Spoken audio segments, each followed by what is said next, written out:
नमस्कार दोस्तों, मैं हूं अतुल सिंह। स्वागत है आपका इस एपिसोड में इन्वेस्ट कर लो भाई चैनल पर। दोस्तों, इंसान का सबसे बड़ा सपना हमेशा से रहा है अपना घर। पर सिर्फ दीवारें और छत नहीं, बल्कि सुरक्षा, पहचान और स्थिरता का प्रतीक भी है। इस सोच से शुरू होती है हमारी आज की कहानी। अरिस्टोक्रेसी से लेकर होम ओनिंग डेमोक्रेसी तक, डिप्रेशन से लेकर वेलफेयर स्टेट्स तक, और मोनोपोली गेम से लेकर मॉडर्न हाउसिंग फाइनेंस तक। अरिस्टोक्रेसी से डेमोक्रेसी की ओर कैसे गए। एक समय था जब जमीन और घर सिर्फ अमीर वर्ग के पास होते थे। ड्यूक्स, लॉर्ड्स और एरिस्टोक्रेट्स के पास विशाल स्टेट हुआ करते थे। साधारण लोग किराएदार थे और उनके पास कोई सिक्योरिटी भी नहीं थी। लेकिन धीरे धीरे इंडस्ट्रियल रिवॉल्यूशन, इलेक्टोरल रिफॉर्म्स और फाइनेंस ने नए मॉडल्स ने ये मोनोपोली तोड़ दी।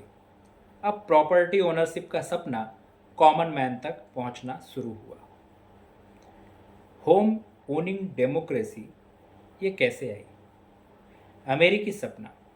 अमेरिका ने इस कॉन्सेप्ट को और गहरा बना दिया। An English man's home is his castle. और एक अमेरिकन का सपना है उसका अपना घर। 1930 से पहले तक ज़्यादा लोग अपना घर नहीं खरीद पाते थे। मॉर्गेज सिस्टम लिमिटेड था। लेकिन great depression of 1929 had changed everything. उसने इसकी रियलिटी ही बदल दी। लाखों लोग फोरक्लोजर का शिकार हुए, घर खो बैठे, रेंट भरने तक के लिए स्ट्रगल करनी पड़ी। यहीं से गवर्नमेंट पॉलिसीज़ और फाइनेंस मॉडल्स ने मास होम ओनरशिप को बढ़ावा दिया। आप जानते हैं डेट्रॉयट की कहानी और रिवेरिया की म्यूरल्स। 1932 फोर्ड मोटर कंपनी ने हजारों वर्कर्स निकाल दिए। बेरोजगार मजदूर सड़कों पर उतरे। पुलिस ने गोलियां चलाई, लोग मारे गए।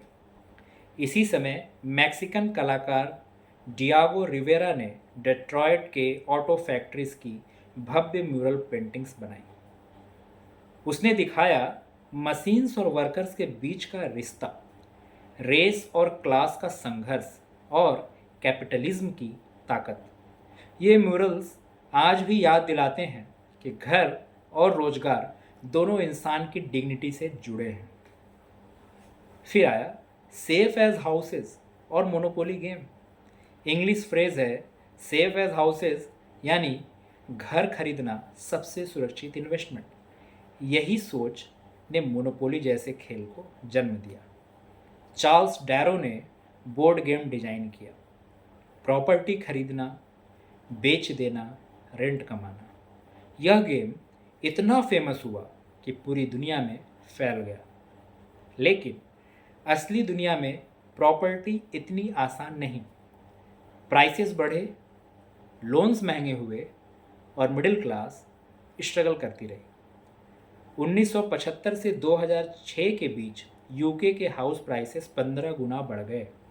यानी मोनोपोली गेम भले मज़ेदार हो, असली दुनिया का हाउसिंग मार्केट बहुत कॉम्प्लेक्स और अनइक्वल है। प्रॉपर्टी और फाइनेंस का रिश्ता क्या है इन सब के बीच? प्रॉपर्टी ओनरशिप अब सिर्फ रहने की ज़रूरत नहीं रही, यह फाइनेंस का पावर हाउस बन गया।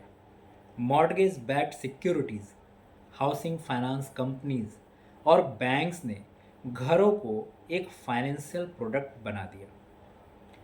2008 का ग्लोबल फाइनेंशियल क्राइसिस भी इसी से निकला, जब अमेरिका के हाउसिंग लोन्स बबल्स बन गए।